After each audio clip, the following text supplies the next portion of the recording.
ضرب لکم مثلا من انفسکم، وہ تمہارے لیے تمہارے ہی جیوں میں سے، تمہاری اپنی سوچ جو ہے اس کے حوالے سے ایک مثال بیان کرتا ہے۔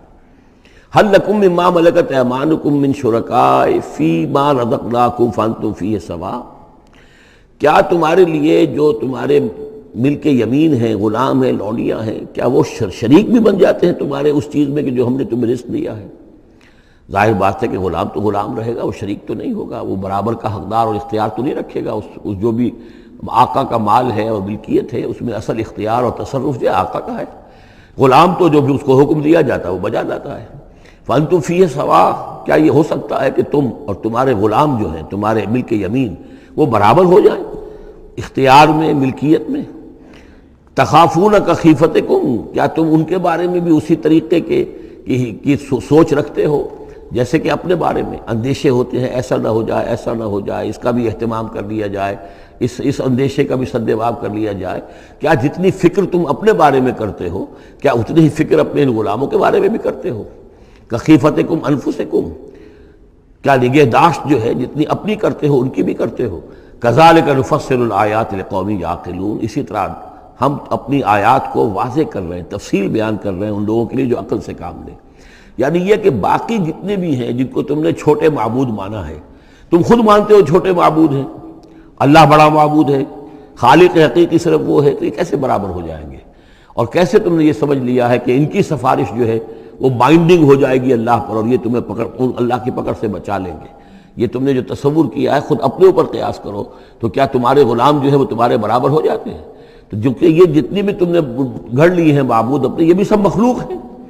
چاہے وہ من گھڑت ہیں تمہارے جن کی کوئی حقیقت ہے ہی نہیں، اور چاہے یہ کہ وہ ملائکہ ہوں یا انبیاء ہوں یا اولیاء اللہ، وہ سب مخلوق ہیں۔ تو اللہ کے لیے تو سب غلام ہیں، تو اللہ کے برابر کیسے ہو جائیں گے؟ بل اتبع الذین ظلموا اہواءہم، حقیقت یہ ہے کہ ان ظالموں نے اپنی خواہشات کی پیروی کی ہے، بغیر علم، بغیر کسی علم کے، بغیر کسی سند کے۔ فمن یہدی من اضل اللہ، تو کون ہے جو ہدایت دے گا اس کو کہ جس کو اللہ نے بھٹکا دیا؟ یعنی اللہ تعالیٰ ان کے ضلالت کا فیصلہ کر چکا ہے کہ ان کی مہر تصدیق اللہ کی طرف سے ثبت ہو چکی ہے۔ وما لہم من ناصرین، اور اب ان کے لیے کوئی مددگار نہیں ہے۔ فاقم وجہک للدین حنیفا، یہ آیات بہت اہم ہیں جو آ رہی ہیں آگے، اور دین کا جو اصل روح ہے اور اس کی یعنی جو جڑ اور بنیاد ہے۔ فاقم وجہک للدین حنیفا، تو قائم رکھو، سیدھا رکھو اپنے چہرے کو اللہ کے دین کی طرف، حنیفا، یکسو ہو کر۔ یہ توحیدی شان ہو کہ میری اطاعت، ان صلاتی و نسکی و محیایا و مماتی للہ رب العالمین، جیسے حضرت ابراہیم نے فرمایا تھا انی وجہت وجہی للذی فطر السماوات والارض حنیفا وما انا من المشرکین۔ اب ہر چہار طرف سے اپنی توجہات کو کاٹ کر ذات باری تعالیٰ پر مرکوز کرو۔ فاقم وجہک للدین حنیفا فطرۃ اللہ التی فطر الناس علیہا، یہی وہ فطرت اللہ ہے جس پر کہ اللہ نے انسانوں کو پیدا کیا ہے۔ انسانوں کی تخلیق اسی پر ہوئی ہے۔ ہر بچہ جو ہے نسل انسانی کا وہ فطرت سلیمہ لے کر آتا ہے، بعد میں اس میں جو گڑبڑ ہوتی ہے اس کے ماحول کی وجہ سے، اس کے والدین جو بھی اس کو سکھا پڑھا دیتے ہیں، جیسا کہ حدیث ہے کل مولود یولد علی الفطرہ، ہر بچہ جو پیدا ہوتا ہے وہ فطرت پر پیدا ہوتا ہے، وہ فطرت اسلام ہے، وہ فطرت اللہ کے دین کی ہے، وہ فطرت اللہ ہے۔ فَأَبَوَاهُ يُهَوِّدَانِهِ أَوْ يُمَجِّسَانِهِ أَوْ يُنَصِّرَانِهِ، یہ تو پھر اس کے ماں باپ ہیں جو اسے یہودی یا نصرانی یا مجوسی بنا دیتے ہیں۔ تو یہاں فرمایا فطرت اللہ التی فطر الناس علیہا، لا تبدیل لخلق اللہ، اللہ کی خلق میں، اللہ کی تخلیق میں کوئی تبدیلی نہیں ہو سکتی۔ ذالک الدین القیم، بس یہی دین ہے قائم رہنے والا سیدھا دین۔ ولکن اکثر الناس لا یعلمون، لیکن اکثر لوگ علم نہیں رکھتے۔ منیبین الیہ، تو فاقم وجہک للدین حنیفا، اسی کے ساتھ کنٹینویشن سمجھیے، منیبین الیہ، اور چونکہ پہلے واحد کے صیغے میں تھا تو حضور سے خطاب تھا، لیکن جیسا کہ میں نے آپ کو بتایا ہے کہ حضور سے خطاب بھی ہوتا ہے ان مکی صورتوں میں، تو گویا کہ امت سے ہو رہا ہے، تو یہاں وہ جمع کا صیغہ ہو گیا کہ اپنے چہرے اللہ کے دین کی طرف یکسو ہو کر سیدھے کر لو، منیبین الیہ، اسی کی طرف رجوع کرتے ہوئے، واتقوہ، اور اس سے ڈرو، وَأَقِیمُوا الصَّلَاةَ وَلَا تَکُونُوا مِنَ الْمُشْرِکِینَ، اور نماز قائم کرو، اور دیکھو مشرکین میں سے نہ ہونا، مِنَ الَّذِینَ فَرَّقُوا دِینَہُم، جنہوں نے اپنے دین کو پھاڑ ڈالا۔ فرق جو ہے کاٹ دینا، توڑ دینا، کل فرق کالطود العظیم فرقنا بکم البحر، یاد کرو جب کہ ہم نے تمہارے ساتھ سمندر کو پھاڑ دیا تھا، وَإِذْ فَرَقْنَا بِكُمُ الْبَحْرَ فَأَنْجَيْنَاكُمْ وَأَغْرَقْنَا آلَ فِرْعَوْنَ وَأَنْتُمْ تَنظُرُونَ۔ فرق کیا ہے؟ پھاڑ دینا۔ دین کو پھاڑ دینا، توڑ دینے کے معنی کیا ہیں؟ اطاعت ایک حصے میں اللہ کی، ایک حصے میں کسی اور کی، وہ زندگی پھٹ گئی۔ اب یہ زندگی منتشر ہو گئی، اطاعت آپ کی منتشر ہو گئی۔ اطاعت صرف اللہ کی ہو، فَدْعُوهُ مُخْلِصِينَ لَهُ الدِّينَ، پکارو اس کو لیکن اسی کے لیے اپنے دین کو خالص کرتے ہوئے۔ ساری اطاعت اسی کی، یا اس کی اطاعت کے تابع کسی کی اطاعت ہو سکتی ہے، مثلا والد کی اطاعت ہے، والدین کی اطاعت ہے، اساتذہ کی اطاعت ہے، حکمرانوں کی اطاعت ہے، اگر وہ اللہ کی اطاعت کے خلاف نہ ہو، اللہ کی اطاعت کے اندر اندر ہے، کوئی حرج نہیں، جس کی چاہو بات مانو، والدین کی مانو، اساتذہ کی مانو، اپنے پیروں کی مانو، جس کی چاہو مانو، حکام کی مانو، بشرطے کہ اس سے اللہ تعالیٰ کا کوئی حکم نہ ٹوٹتا ہو۔ لا طاعۃ لمخلوق فی معصیۃ الخالق، مخلوق میں سے کسی کی اطاعت نہیں کی جائے گی جس سے خالق کی نافرمانی لازم آتی ہو، بس یہ قانون ہے۔ تو من الذین فرقوا دینہم، کہ جنہوں نے اپنے دین کے ٹکڑے ٹکڑے کر دیے، وکانوا شیعا، اور وہ خود ان کو ایک ایک ٹکڑا لے کر علیحدہ ہو گئے۔ کل حزب بما لدیہم فرحون، اور ان میں سے ہر جماعت جو ہے جو کچھ ان کے پاس ہے اسی پر وہ اترا رہی ہے، اسی کے اوپر مگن ہے، کسی نے کچھ لے لیا ہے دین کا حصہ، کسی نے کوئی دین کا حصہ لے لیا ہے۔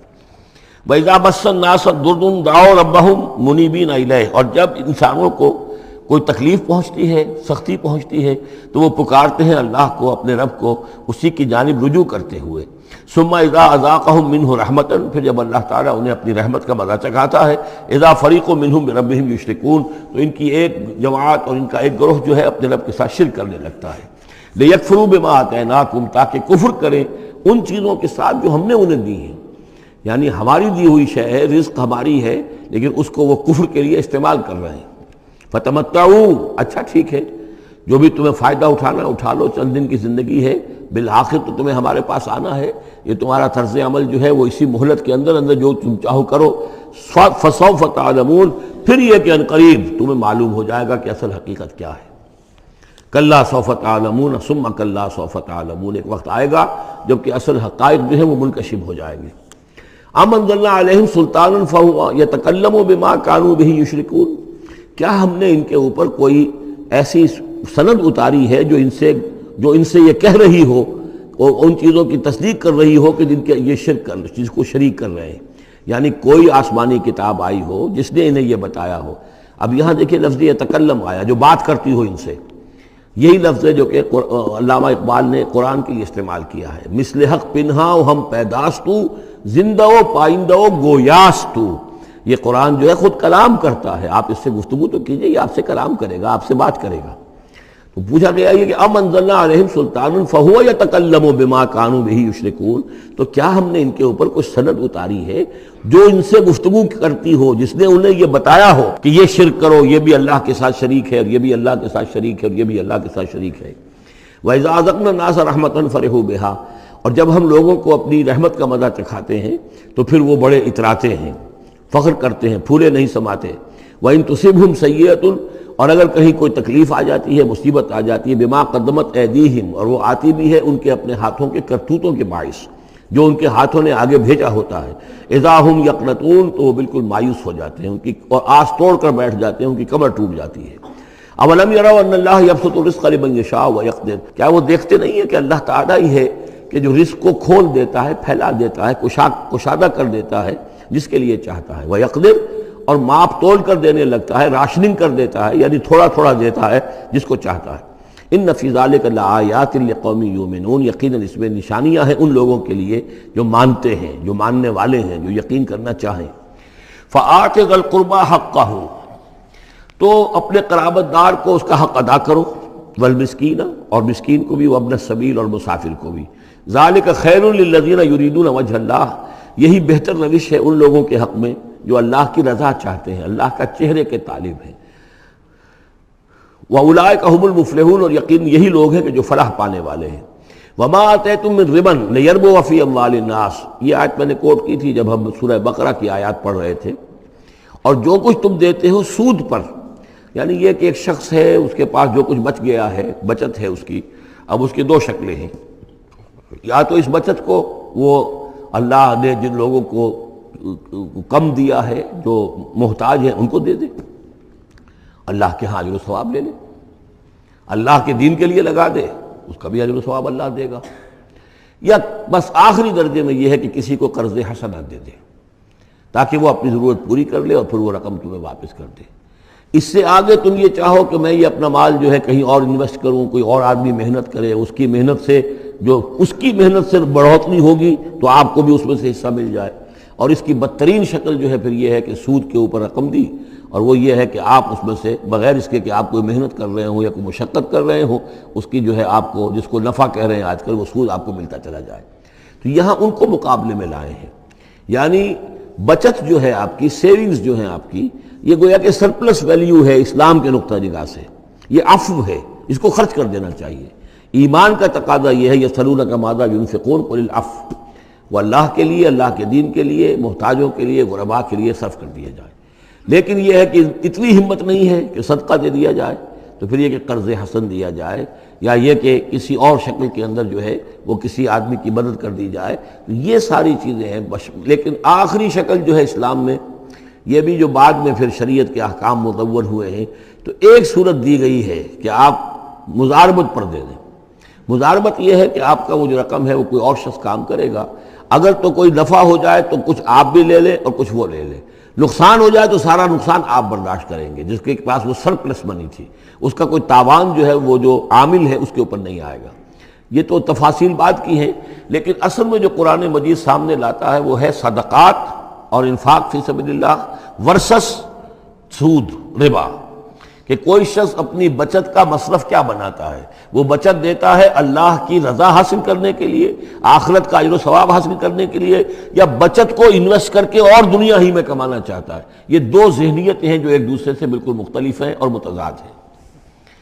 فما آتیتم من ربا، تو جو کچھ تم دیتے ہو سود پر تاکہ وہ بڑھے، لیربو فی اموال الناس، تاکہ وہ بڑھے لوگوں کے مال میں، فلا یربو عند اللہ، اللہ کے ہاں اس میں کوئی بڑھوتری نہیں ہوتی۔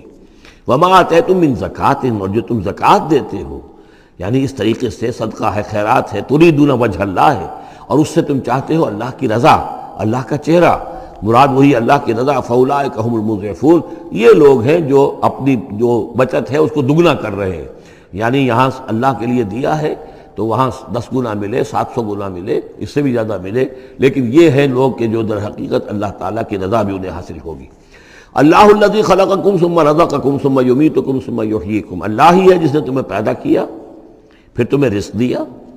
پھر وہ تمہیں مارے گا، پھر وہ تمہیں زندہ کرے گا۔ هل من شرکائکم من یفعل من ذلکم من شیء، کیا تمہارے شریکوں میں سے بھی کوئی ہے جس کے بارے میں تمہارا گمان تک ہو کہ وہ یہ کام کرتے ہیں؟ کیا لات عزیٰ منات یہ کرتے ہیں یہ کام؟ کوئی بھی ان کے عقیدے میں ایسی بات موجود نہیں تھی۔ وہ تو ہؤلاء شفعاؤنا عند اللہ کہتے تھے کہ ہمارے شفیع ہیں، بس ہمارے سفارشی ہیں۔ سبحانہ، اللہ پاک ہے، وتعالی، اور بہت بلند و بالا ہے، عما یشرکون، اس شرک سے جو یہ کر رہے ہیں۔ ظہر الفساد فی البر والبحر بما کسبت ایدی الناس، بحر و بر میں فساد رونما ہو چکا ہے بسبب اس کمائی کے کہ جو لوگوں کے ہاتھوں نے کی ہے۔ یہ آیت جتنی آج روشن ہو کر پورے دنیا کے افق کے اوپر جو ہے یوں سمجھیے کہ نمایاں ہو رہی ہے، شاید جس وقت نازل ہوئی تھی اتنی نمایاں اس وقت بھی نہ ہو، اس لیے کہ اس وقت پوری دنیا کا کیا اندازہ تھا، لوگوں کو بہت کم اندازہ تھا، پوری دنیا کی وسعت کا اندازہ بھی نہیں تھا۔ آج جس طریقے سے فساد رونما ہو چکا ہے پوری زمین میں، اور جس طرح کے تصادم ہیں، جس طرح کے مقابلے ہو رہے ہیں، جس طرح کی بد امنیاں ہیں، جس طرح کے فسادات ہیں، تو ظاہر الفساد فی البر والبحر، بر و بحر میں فساد رونما ہو چکا ہے، بما کسبت ایدی الناس، لوگوں کی اپنے ہاتھوں کی کمائیوں کے باعث، لیذیقہم بعض الذی عملوا، اور یہ اس لیے ہے کہ اللہ تعالیٰ انہیں ان کے بعض اعمال کا مزہ چکھائے، یعنی بعض الذی عملوا، اگر سارے اعمال کا اللہ تعالیٰ یہیں پر اگر سزا دینی شروع کر دے تو کوئی آدمی بچے ہی نہ، ما بقا علی ظہرہ دابہ، تو کوئی بھی ایک بھی انسان نہ رہے زمین کے اوپر، لیکن کچھ اللہ تعالیٰ جو ہے وہ عذاب دیتا ہے، لعلہم یرجعون، تاکہ یہ لوٹیں پھریں، سوچیں، غور کریں، توبہ کریں، رجوع کریں۔ یہ جو کچھ ہو رہا ہے اس وقت وہ اس لیے ہے کہ انسان ہوش میں آئے، یہ آج ہمارے ساتھ کیوں ہو رہا ہے، کس وجہ سے ہو رہا ہے، خاص طور پہ مسلمان سوچیں کیوں ہم ذلیل و خوار ہیں آج، کیوں ذلیل کہ کل تک نہ تھی پسند گستاخی فرشتہ ہماری جناب میں، کیا وجہ ہے؟ اے اللہ ہم سے تو وعدہ تیرا تھا انتم الاعلون ان کنتم صادقین ان کنتم مؤمنین، تم ہی بلند سر بلند ہوگے اگر تم مومن ہوئے، ہمارا یہ حال کیوں ہے؟ اگر ہم یہ سوچیں گے تو نتیجے پر پہنچیں گے کہ اس لیے کہ ایمان نہیں ہے ہمارے پاس، یا دوسرا وجہ یہ ہے کہ ہم نے دین کے حصے بکھرے کر دیے ہیں۔ افتؤمنون ببعض الکتاب وتکفرون ببعض فما جزاء من يفعل ذلك منكم الا خزي في الحیاۃ الدنیا ویوم القیامۃ یردون الی اشد العذاب۔ تو جب آپ سوال کریں گے قرآن سے تو قرآن آپ کو جواب دے گا، لیکن ان چیزوں پر بھی اگر غور کریں سوچیں تو جب تک اللہ تعالیٰ کی طرف سے کوئی مہلت ملی ہوئی ہے، کوئی بڑا عذاب آنے سے پہلے، یہ آیت نوٹ کر لیجئے 41 نمبر آیت ہے، اس لیے کہ 60 آیتیں ہیں سورہ روم کی۔ اس سورہ مبارکہ کی مناسبت مضامین کے اعتبار سے ہے، اس کے بعد سورہ لقمان ہے، پھر سورہ سجدہ ہے۔ سورہ سجدہ کی جو آیتیں ہیں وہ 30 ہیں، اور 21ویں آیت اس کی جو ہے اس کے لگ بھگ ہے، جب ہم پڑھیں گے تو ان کے اندر مناسبت محسوس ہوگی۔ ان 4 صورتوں میں ایک عجیب بات ہے کہ یہ پہلی صورت سورہ عنکبوت، اس کے مضامین کی مناسبت جوڑا اس کا جو وہ تیسری صورت ہے سورہ لقمان، اور دوسری صورت یہ سورہ روم، اس کا جوڑا جو ہے وہ سورہ سجدہ ہے۔ ان کے مضامین کی مناسبت اس اعتبار سے، اور چاروں نے مل کر ایک سب گروپ کی شکل اختیار کی ہے، جیسے وہ 4 تھیں جو اس سے پہلے ہم پڑھ چکے ہیں۔ ظہر الفساد فی البر والبحر بما کسبت ایدی الناس لیذیقہم بعض الذی عملوا لعلہم یرجعون قل سیروا فی الارض فانظروا کیف کان عاقبۃ الذین من قبل، کہیے ان سے زمین میں گھومو پھرو اور دیکھو کیسا انجام ہوا ان کا جو تم سے پہلے تھے۔ کان اکثرہم مشرکین، ان کی اکثریت مشرکوں پر مشتمل تھی۔ فاقم وجہک للدین القیم، دوبارہ اپنے چہرے کو سیدھا رکھو دین قیم کی طرف، اللہ کے دین کی طرف، من قبل ان یاتی یوم لا مرد لہ من اللہ، اس سے پہلے کہ وہ دن آ جائے کہ جسے پھر اللہ کی طرف سے لوٹانے والا کوئی نہیں ہوگا، یعنی اس سے پہلے کہ وہ دن آ جائے اللہ کے حکم سے کہ جس کو لوٹانے والا کوئی نہیں ہوگا۔ یومئذ یصدعون، اس دن یہ تقسیم ہو جائیں گے، پھٹ جائیں گے، علیحدہ علیحدہ ہو جائیں گے۔ کس طرح ہو جائیں گے؟ کیا پولرائزیشن ہوگی؟ من کفر فعلیہ کفرہ، جس نے کفر کیا ہوگا اس کے کفر کا سارا وبال اسی پر آئے گا۔ ومن عمل صالحا فلانفسہم یمہدون، اور جو لوگ جنہوں نے عمل کام کیے تھے، اچھے عمل کیے تھے، تو ظاہر بات ہے کہ انہوں نے اپنے ہی لیے یہ بستر بچھایا تھا، جو اعمال انہوں نے کیے تھے، تو گویا کہ اس وقت علیحدہ علیحدہ ہو جائیں گے، دودھ کا دودھ پانی کا پانی۔ لیجزی الذین آمنوا وعملوا الصالحات من فضلہ، تاکہ اللہ تعالیٰ بدلہ دے اہل ایمان کو جنہوں نے نیک عمل کیے تھے اپنے فضل سے۔ انہ لا یحب الکافرین، یقیناً وہ کافروں کو پسند نہیں کرتا۔